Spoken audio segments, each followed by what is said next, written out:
growing up, I used to listen to artists like this, and this.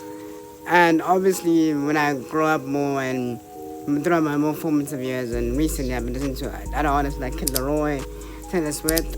But the problem with those artists, especially if it's Christian, is that they aren't necessarily Christian artists, nor do they promote God or God's values. And my story with music, because today's video is about how music industry ruined or changed my life, is because music plays a big part in our lives, whether we like it or whether we not. A lot of people are big fans of music, but the question is, what type of music are you listening to?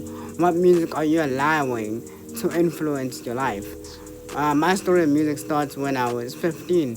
That's when I first started writing songs, and mainly the music I was listening to were Triple X, Juice WRLD, etc. And songs I heard from video games that I used to play, like the track list from WWE and 2K. And also I listened to like independent artists like Russ and Famous Dill. Now the problem with that is, while I was listening to all these artists, it was influencing the way I was writing songs. I was writing secular songs, and 2020 is when I started taking my music career more seriously. I started freestyling with people, rap battling. And let's just be honest, let me just be real actually with you guys. Those freestyles and those rap battles, they weren't Christian rap battles. I said some pretty bad stuff. But with that, I started taking my music career more seriously, and recorded my first song in 2020. But only in 2021 I made my first and dropped my first song on all streaming platforms called Throwbacks. You can go listen to it. It's here on YouTube. But if you're sensitive to bad words and if you really are a Christian, don't listen to it. Reason being is because it was so secular. It was, there's a cursing, there's other perverse stuff, and that's mainly because I was listening to artists that promote the same stuff, that promotes perverse language, flexing pride, and fleshly desires. And in that year, in 2021, to support my music career, because I wasn't studying, I was working, and I think I released about 10 songs, and in those 10 songs, not all of them were worldly songs in terms of like they were flexing and all that, but some of them, you could tell that this song does not have the Spirit of God in it. As much as it's trying to be motivational, it doesn't have that element of God. But as I got more into the music industry, in 2022 I released my first album, an EP, still on all streaming platforms. But guys, I advise you, if you're sensitive to the Holy Spirit, don't listen to those stuff. Some of them are clean songs, because I didn't like, what can I say, the more I started praying and the more I started reading my Bible, the more I started taking out perverse stuff like flexing and perverse, perverse language. So you can listen to them, but it's not Christian related songs. If you're looking for worship songs, those songs aren't worship songs. They're more like motivational songs to get you moving. But and at that time period, I used to pray such a selfish prayer. I remember I'd pray to God and I'd be like, God, please, this year, just even if I get 500,000 views, let me blow up, please. And I would do everything you want me to do. Even though my songs weren't promoting God's work and promoting His kingdom, I was asking God to blow me up, to have me at least have 1 million views. Selfish prayer. And that's what happens when you're constantly hearing and consuming stuff with the world.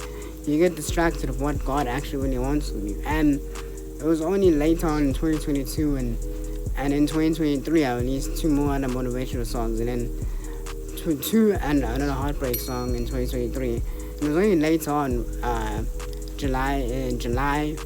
August 2023, I dropped a Christian song with AJ, one of my friends, and it was only then that I released a worship song, a Christian worship song. And then obviously I just released a song called Losing Patience that's also a Christian song. But it took me a while for me to make this type of music, because I always thought that Christian music and Christian rap worship was boring. And that's because, again, the music I was listening to was always secular, was always mainstream music, and they didn't promote God's kingdom.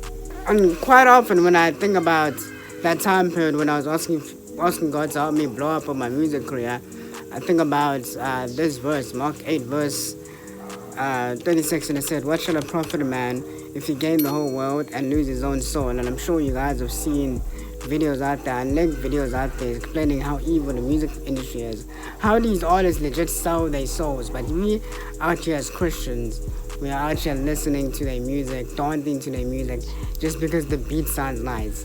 And if you actually listen to the lyrics that these guys say, like if the Holy Spirit is truly working in your life, you wouldn't listen to people like Drake, you wouldn't listen to people like Kendrick Lamar, you wouldn't want to listen to them because all they do is just promote materialistic things and then say it's God's plan. I mean, maybe it was God's plan to make them famous, but bro, it's not God's plan for you to diss someone else and for you to constantly flex and show how much pride you have. So, I just think that us as Christians, we should really consider that, because the music we listen to feeds our spirits, because music at the end of the day was meant for worship. And I'll leave you with this verse here. It's for verse 96. It's Psalms 96, verse 1 to 3, and it says, "Oh, sing unto the Lord a new song. Sing unto the Lord on all the earth. Sing unto the Lord, bless his name. Show forth his salvation from day to day. Declare his glory among the heathen, his wonders among all people." So basically this verse is saying that we should sing new praises to the Lord every day, even old ones obviously, but we should sing praises to God because he deserves them. And we should avoid singing perverse lyrics to songs, because at the end of the day, what comes out your mouth shows that it's coming out from here. And music is very subliminal, and it's very, very powerful. And the devil uses music. We all know that Lucifer is the archangel of music, so we need to just keep aware of that. As you guys even see in my story right now, that it affected even the way I was writing songs. I wasn't the most gifted rapper, but imagine if I used worship songs instead of secular songs to further God's kingdom, how far I would. And God's grace is so amazing that when I actually started posting Christian content and when I actually started posting Christian videos, that's when all my stuff started kicking up. Right now I'm sitting on 5,000 subscribers, and I'm actually grateful for that. And it shows you that when you actually pursue God's plan and your obedience, he will bless you. So guys, thanks for watching, and again, just be aware of what music you are consuming on a daily basis. Thanks for watching.